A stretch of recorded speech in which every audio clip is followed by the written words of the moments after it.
अस्सलाम वालेकुम वरहमतुल्लाहि वबरकातुह। इसलिए कि कश्मीर की वादी से लेकर कन्याकुमारी की सरहदों तक हिंदुस्तान गुलामी की जंजीरों में जकड़ा हुआ था और गुलामों को अपनी राय देने का हक तारीख के तनाजुर में कभी भी नहीं रहा।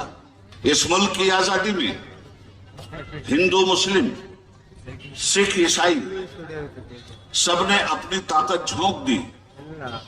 मालूम नहीं कितने हिंदू मुसलमान बच्चों का यतीमी का दिन उन बच्चों को देखना पड़ा, तब ये देश आजाद हुआ। अब हिंदुस्तान की आजादी के बाद इस मुल्क के सेकुलर फंडामेंटल राइट्स ने आपको वोट देने का हक दिया।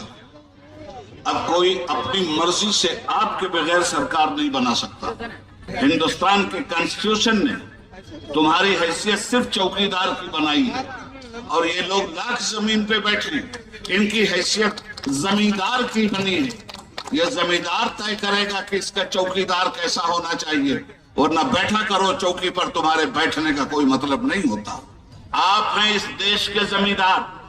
बीजेपी भी आएगी, कांग्रेस भी आएगी और आज हमारी जनता दल सेकुलर भी आपसे वोट मांगने आपके दरवाजे पे खड़ी है। तय आप ही को करना है। बीजेपी भी आकर अपनी बात करेगी, कांग्रेस भी आकर अपनी बात करेगी, जनता दल और श्री कुमार स्वामी भी आकर के अपनी बात करेंगे। सबकी बातें आप सुनोगे। आप हिंदुस्तान की सबसे बड़ी अदालत हो, आप हिंदुस्तान की सबसे बड़ी कोर्ट हो। सुप्रीम कोर्ट के पास भी वो पावर नहीं है जो पावर आपके पास है। इसी तरह इलेक्शन का एक दिन है और सिलेक्शन आपको करना है। बातें आप सबकी सुनेंगे, फैसला महफूज रखेंगे। जिस दिन आपको वोटिंग करनी होगी उस दिन आप अपना फैसला सुना देंगे, कौन सी पार्टी जीतेगी और कौन सी पार्टी हारेगी। बीजेपी ने क्या किया वो आपको मालूम है, कांग्रेस ने क्या किया वो भी आपको मालूम है, जनता दल सेकुलर ने क्या किया वो भी आपको मालूम है। अब आगे ये लोग क्या करना चाहते हैं वो भी आपको पता है। मैं 2-4 मिनट बीजेपी के लिए लूंगा और 2-4 मिनट कांग्रेस के लिए लूंगा और 2-4 मिनट अपनी पार्टी जनता दल सेकुलर के लिए आपको एड्रेस करूंगा।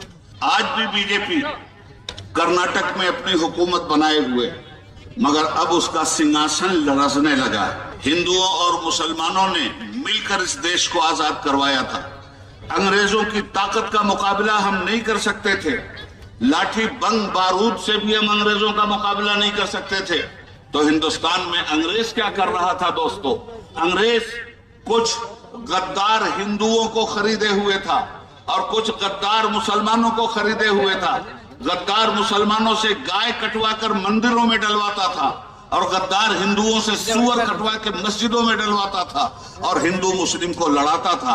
जो आज भी हिंदू और मुसलमानों को लड़ाकर हुकूमत करना चाहते हैं और उन्हीं काली औलादों को इस इलेक्शन में आपको करारी शिकस्त दे करके जवाब देना है कि हिंदुस्तान की जनता सेकुलर है और ये सेकुलर जनता दल के साथ ये सेकुलर जनता जाएगी। इसलिए कि इस मुल्क में कम्युनलिज्म की कोई जगह नहीं है। या लाठी बनकर निकलेगा आपका वोट जो डसने वाले सांप का सर कुचल देगा। जब तक आपका वोट पेटी में है, पेटी के पेट में है, तब तक कोई इंकलाब बाहर नहीं आता।